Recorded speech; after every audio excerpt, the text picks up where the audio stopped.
Bienvenue à tous et toutes.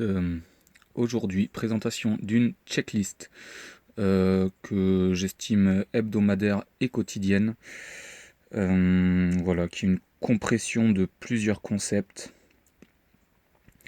et en fait assez minimaliste de façon à pouvoir voyager avec pour pouvoir voilà ranger les choses dans sa tête et pas que ça prenne trop de place dehors. Donc, euh, voilà, commençons par le début. Ici, c'est la nuit. Vous avez là le jour, le matin, le soir. Évidemment, si vous voulez faire tourner le monde à l'envers, ben, vous mettez le matin ici et puis vous partez dans l'autre sens. Nous, on va faire ça. Voilà.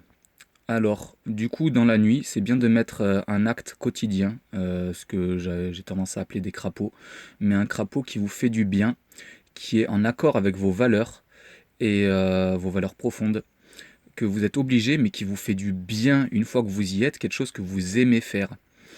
Voilà. Donc ça, c'est le concept de Benjamin Franklin que j'ai gardé. Qu'est-ce que je vais faire de bien aujourd'hui? Qu'est-ce que j'ai fait de bien aujourd'hui?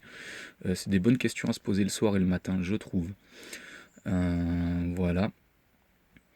Donc, ça fait partie de l'éducation pour moi à la visualisation, parce que je suis complètement mauvais en visualisation.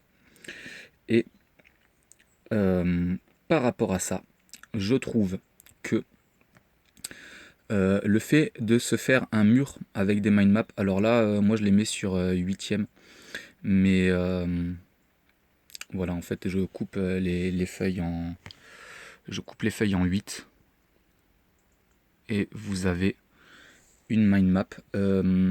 Alors pour ça, je pense que la couper juste en 4, avoir un quart de feuille, c'est quand même un peu plus visible. Si vous voulez le faire à la taille d'une feuille complète, libre à vous. Donc voilà, je me suis posé la question, est-ce que ce serait une checklist hebdomadaire ou quotidienne? Je dirais en fait les deux. Voilà, si quelque chose vous plaît dans cette vidéo, évidemment, vous l'adaptez à votre sauce. C'est gratuit, je trouve que les idées sont du domaine de l'égrégore. Quand on a une idée, souvent c'est qu'on l'a captée, ou alors quand on a une idée nouvelle, ben, souvent c'est qu'on a juste capté le développement d'une idée qui fait son cheminement en dehors des têtes de tout le monde. Voilà sur ce que je pense des idées. Euh, Alors du coup c'est une compression, une compilation de plusieurs outils pour l'esprit, pour la mécanique de l'esprit. Alors il y a la méthode Feynman. La méthode Feynman, c'est celle que j'utilise. Donc pour faire une vidéo, en fait, je fais pas de script. Je fais ma map et je fais une map de ce que j'ai envie de dire. Et du coup, c'est un petit peu ma façon à moi de faire la méthode Feynman, ce qui fait que j'ai au moins deux façons de dire les choses différemment, celle-ci et celle-là. Et pour la méthode Feynman, c'est pas mal.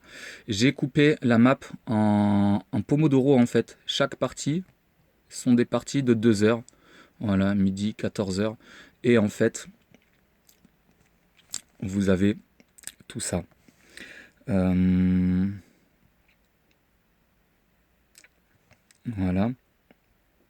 Alors le fonctionnement de cette mind map.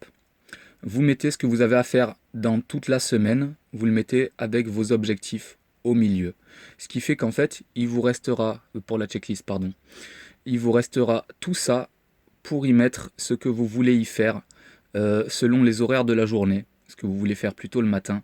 Alors ça, quand vous êtes obligé de faire quelque chose, bah, si c'est vraiment vous êtes obligé de le matin, faites-le le matin, mais si vous êtes obligé de le faire une fois par jour, bah, du coup en fait en passant devant régulièrement, ça va vous le rappeler. Et si vous ne l'avez pas fait le matin, vous le ferez le soir assez facilement.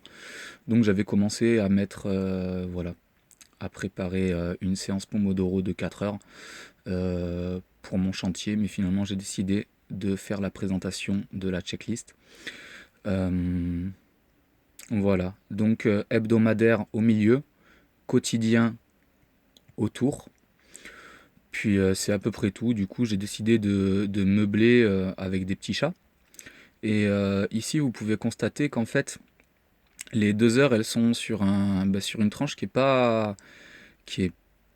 pas symétrique, qui est plus petite que les autres. Et en fait, l'esprit aime beaucoup les paradoxes.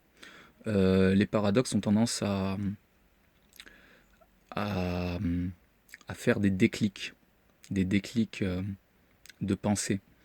Donc voilà, si vous trouvez que le concept est bon pour vous, si vous trouvez que le concept est intéressant, prenez-le, adaptez-le à vous, photoshopez, gratuitez et à bientôt.